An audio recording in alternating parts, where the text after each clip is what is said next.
વડનગર હાટકેશ્વર મંદિર વિવાદ બન્યો talk of the town. Hatkeshwar Mahadev મંદિર ખાતે ટ્રસ્ટી મંડળ અને પૂજારીઓને લઈને ચાલી રહેલા વિવાદ વધુ ગરમાયો છે। ટ્રસ્ટીઓને હટાવ્યા બાદ હવે પૂજારીઓને પણ દૂર કરવાની કાર્યવાહી થતા સમગ્ર વિસ્તારમાં ચર્ચાનો માહોલ જામ્યો છે। માહિતી મુજબ ચેરિટી કમિશનરની ટીમ મંદિર ઓફિસને સીલ કરવાની કાર્યવાહી હાથ ધરી છે। દાનપેટી અને સ્કેનર મારફતે થતી દાન વ્યવસ્થા અંગે પણ નિયંત્રણ લાદવામાં આવી શકે તેવી ચર્ચાઓ ચાલી રહી છે।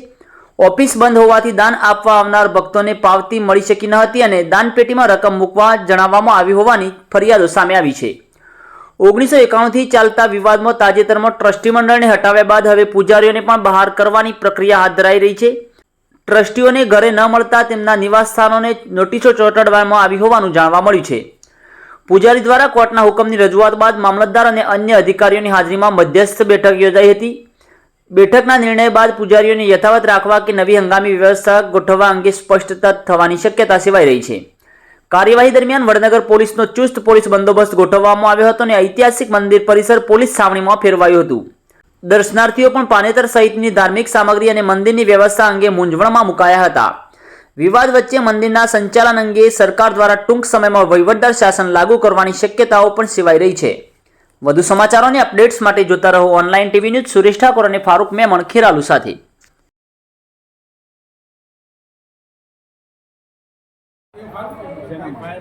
એમને કેવું છે કોઈ આગળથી ઓર્ડર છે બધાને અમે તો મંદિરમાં હતા ને અત્યારે હા અત્યારે મંદિરમાં હતા ને મંદિરમાં જ હતા ને તો એકદમ કેમ બહાર નીકળવું 4 વર્ષ જૂની 4 પેઢીની આપણી પૂજા ચાલુ છે બરાબર। આપણને કોઈ દૂર કરેલા નથી।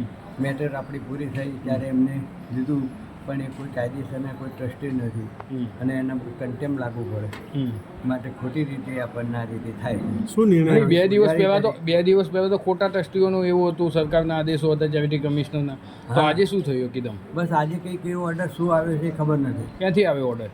એ ક્યાંય કોઈ ખબર નથી પણ સાહેબને કેવું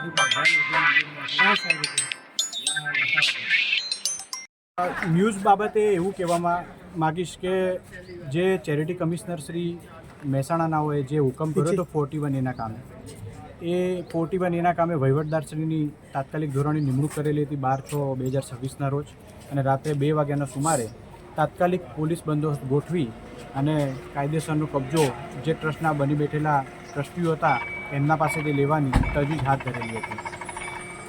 એ ટ્રસ્ટના ટ્રસ્ટીઓ જે રદબાતલ બની બેઠેલા હતા એ ટ્રસ્ટીઓ દ્વારા આજરોજ અમને એવી જાણ અને માહિતી મળેલી કે ભાઈ ઉપર કેન્દ્ર સુધી અને ઉપર રાજ્ય સરકાર સુધી રજૂઆત કરવા માટે લોકો ગયેલા છે।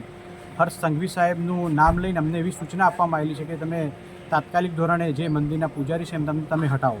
કયા હોદ્દા ઉપરથી એ પૂજારી તરીકે અહીંયા ચાલુ છે? તો મારું આપ મીડિયાના મિત્રોને એ જ કહેવું છે કે જે કાયદેસર મંદિરના ટ્રસ્ટના પૂજારી હતા એ છેલ્લા 3 પેઢીથી એટલે 120 વર્ષ ઉપરાંતથી આ મંદિરની સેવા પૂજા કરતા આવ્યા છે અને એ પૂજારીની હેસિયતથી નામદાર ચેરિટી કમિશનર કોર્ટની અંદર પોતે આ ગેરકાયદેસર જે ટ્રસ્ટી વહીવટ કરી રહ્યા હતા એની સામે એમણે અપીલ કરેલી હતી અને વાંધો નોંધાવેલો હતો કે ભાઈ આ ખોટી રીતે આ લોકો વહીવટ કરી રહ્યા છે, જેના કામે અમારી અપીલ મંજૂર રાખી અને આ ટ્રસ્ટને આખું રદબાતલ કર્યું છે, જેના કામે 41ના હુકમના આધારે આ લોકો પાસેથી વહીવટ છીનવાઈ ગયો છે। એ વહીવટ પુનઃપ્રાપ્ત કરવા માટે એ પોતે હવાતિયા મારવા માટે થઈ અને ઉપર સુધી રજૂઆતો કરવા માટે ગયા છે। એટલે પોલીસને માધ્યમ બનાવી પોલીસ પાસેથી અમને અમારા જે પૂજારીના જે રાઇટ છે, પૂજારીના જે હકો છે એ છીનવવા માટેના પ્રયાસ થઈ રહ્યા છે। એટલે તાત્કાલિક ધોરણે અમે આ મંદિરના પૂજારી છીએ, જ્યાં સુધી અમને લેખિત કોઈપણ પ્રકારનું નોટિસ કે કંઈ પણ આપવામાં નહીં આવે ત્યાં સુધી અમે આ મંદિરમાંથી ખસવાના નથી। શું નામ છે તમારું? મારું નામ છે એડવોકેટ જે પંડ્યા। શું વધુ છે અહીંયા મંદિરમાં તમે શું કરો? હું એડવોકેટ છું જે પંડ્યા, જે અપીલ કરતા છે, જે પૂજારી છે એમના એડવોકેટ છું।